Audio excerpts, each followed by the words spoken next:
Hey you guys, welcome to my channel. So I'm going to show you how I made this ABC pillow. I already showed you how I made that I love you more. I'm going to post the links in the description below just in case you didn't watch it.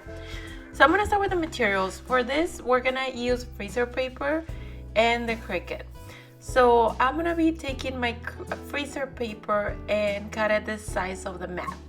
If you don't have a Cricut, you can actually do this by cutting by hand. It just takes a little longer, but it can be possible without the Cricut.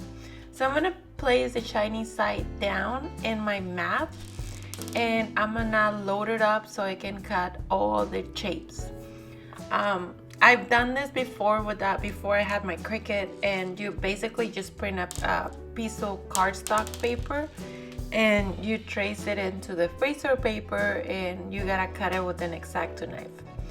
Now that the machine cut all the letters, I'm just gonna go ahead and I'm gonna start peeling them off with this tool from my machine, and I'm gonna do all of them. Just make sure to be careful when you're ripping it off, because sometimes it doesn't cut all the edges. So if you pull too hard, they might just come apart. The next step, I'm gonna clean the fabric I'm gonna use of all the lint, everything that could be on top of it, because we don't want any mess in there. We don't want to have extra lint that might make the process harder for us. So I'm gonna carefully peel off the freezer paper off my mat, and as you can tell, I'm leaving behind the centers of some of the letters, and I'm gonna get back to that in a minute.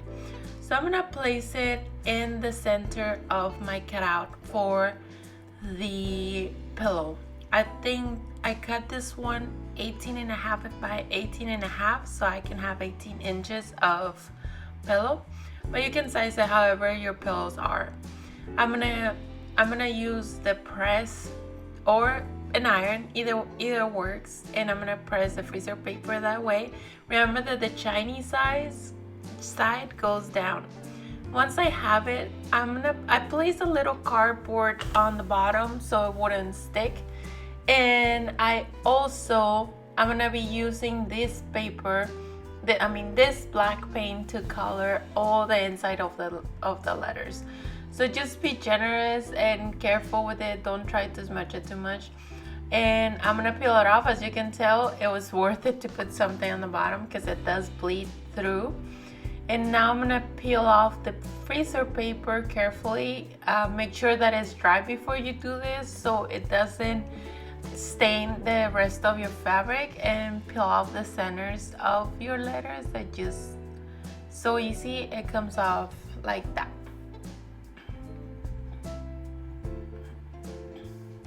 Now I'm gonna add the accents for this, which is I love you, with glitter vinyl, iron-on vinyl. And you can also cut these by hand. I've done it before as well. It is simple, it just takes a little longer, but you can do that as well. And I'm gonna use my Cricut to set those in, and after that is done, I'm gonna actually go all over my fabric just to also seal the paint so it doesn't come off that easy and it'll last longer.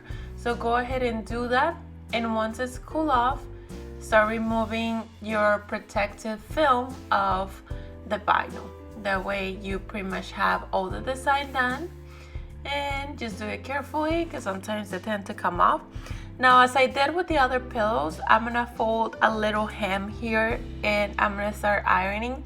The fabric I'm using is kind of slippery, so I have to do this in advance. With other fabrics, I wouldn't have to do this, but it's too soft and slippery, and it's hard to manage sometimes when you're sewing.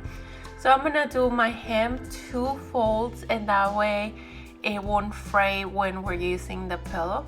And I'm just gonna sew that hem right here with a simple stitch, and then I'm gonna take my design and I'm gonna go ahead and put it this way, and the hem pieces are gonna be facing it that way. So the back part needs to be in front. The good parts need to face each other basically. So go ahead and sew all around, and basically you have your pillow cover now. It doesn't take too long and it's pretty cute. If you would like to get this design, go check it out. I have it on my Etsy, and I also have other designs that you can download. Even if you don't have the Cricut, I also include other file types, so you can print it out, you can do whatever with it, and except reshare it, but you can use it. So I hope you find this tutorial helpful. Thank you so much for watching. Don't forget to check out the other tutorials I have, and give me a thumbs up. Thank you for watching, and I will talk to you guys next time. Bye.